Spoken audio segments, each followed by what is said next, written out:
My world has a big problem. Well, not my world. I have a big problem. An inescapable greed for leaves. I'm building trees whenever I have the chance, and I've used over 150,000 of them, with most of that just being spruce and birch. But will I ever stop? No. No, I won't. However, I do need a break, so today we'll be heading out west, or more northeast, but it's basically west if you don't think about it, to hopefully give these train tracks I built a little more purpose. But the first thing I want to do is I want to get some storage cars in this rail yard I built, because it's feeling just a little empty.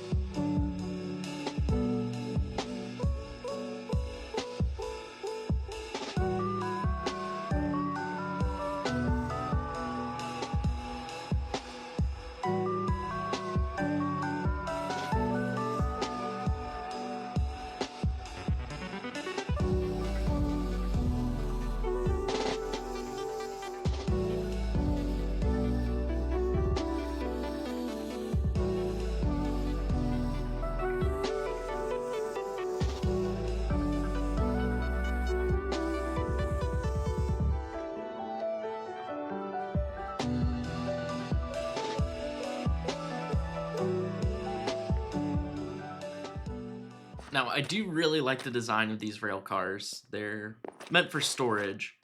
For Kennecott Copper Mine, they would process it, bag the copper, and put them on big flatbeds, but I didn't find that out until after I designed these, and I like the design of these too much to get rid of them.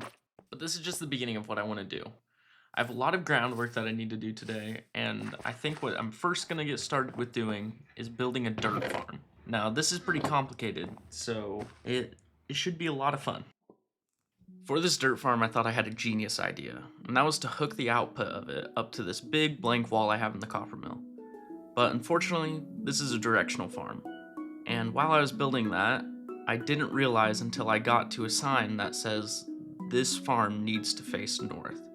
So after a quick teardown, I was back to building it on the right angle.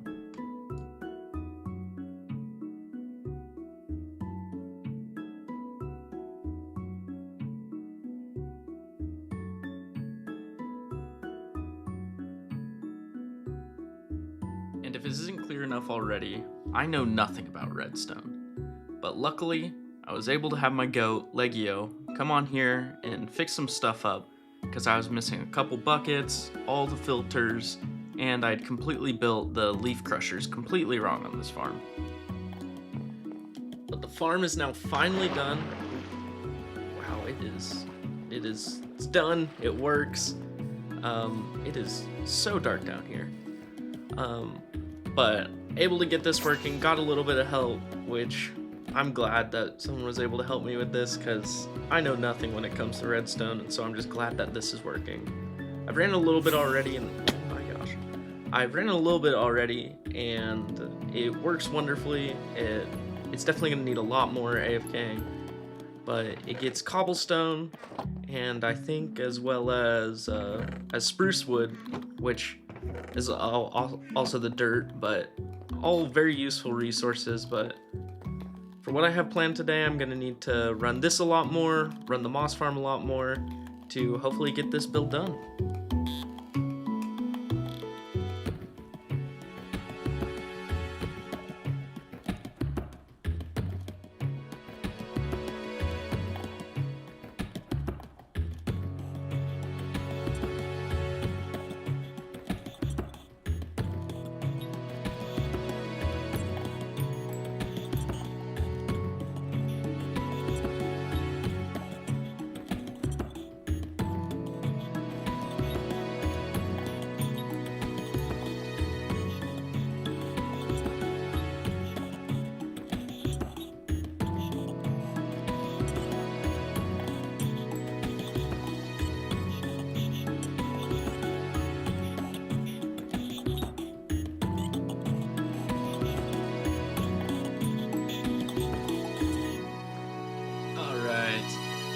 Got all the resources I need, and they're spread out all over here. I'm not actually sure. I can't remember where I put them, but I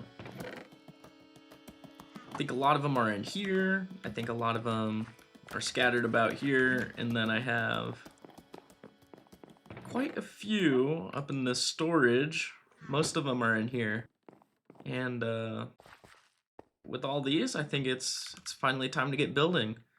Gonna start with the terrain, then move into doing foliage, and then doing all the builds that go on top of it.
So while I'm getting the foundation of this bridge in, you might notice something, in that I don't have the terrain on the other side done yet.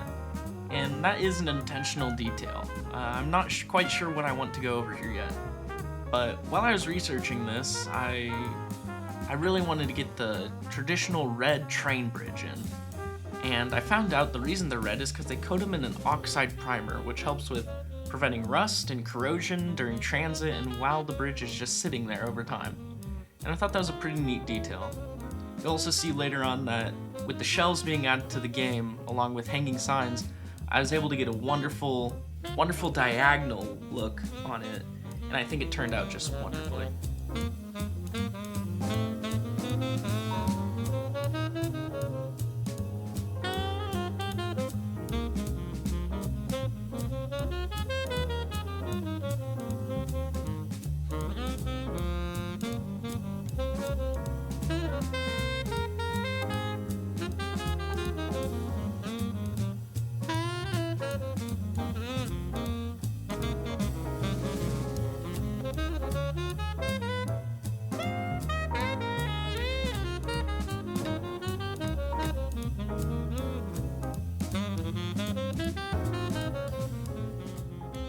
Unfortunately for me, a lot of this bridge's design uses hanging signs, and I will need to go get a bunch of dirt blocks to create a sort of scaffolding so I'm able to place these and just make it a little easier for myself.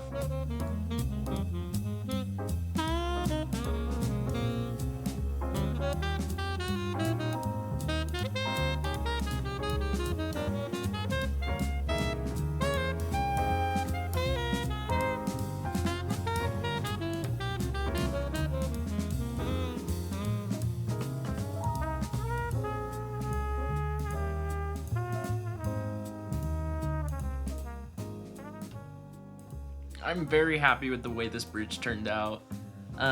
You can see the diagonal struts, the bracings on the bridge, and it would not have been achievable without the shelves and the hanging signs. So I'm glad I went to the extra effort to do that. And I'm just overall super thrilled with the way this looks.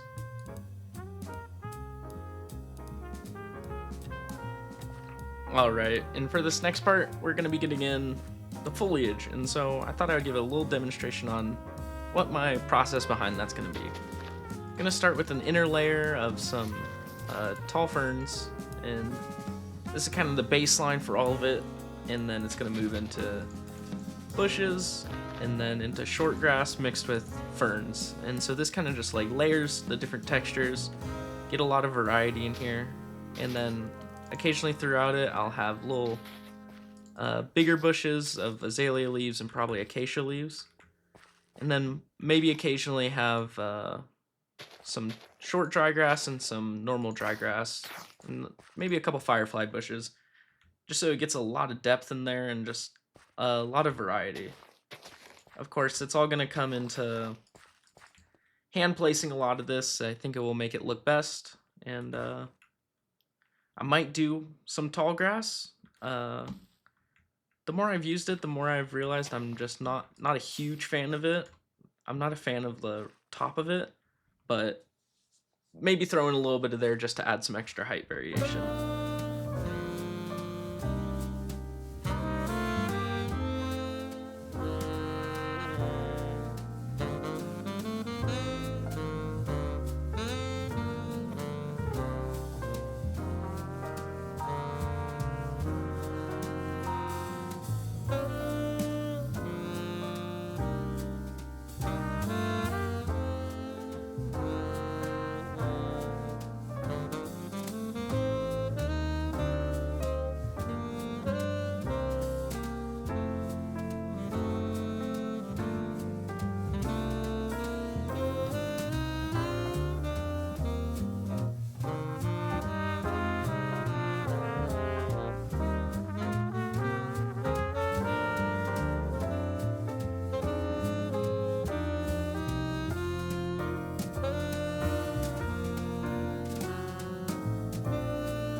One of the last parts of this build is going to be the train station.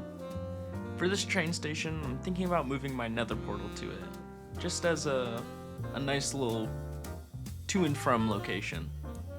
And this train station is also heavily inspired off the one in Red Dead Redemption 2, the Valentine train station.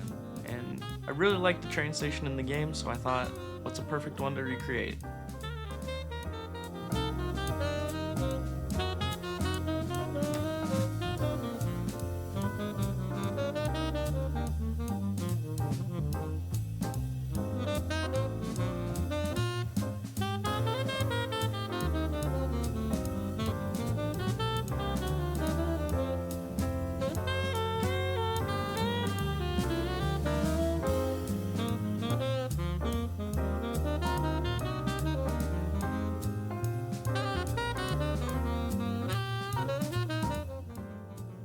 Now that it's done, it's finally time to get the final piece in, and that is a train, because you can't have a train station without a train. For this one, it's completely off the dome. I looked at some reference pictures, but came up with the design that I really liked. Shells had just come out, and so I used a lot of those in this, which I did come to regret. But I do really like the way the train turned out. But let's get this final piece in before it's just a couple little bits here and there and call it a day.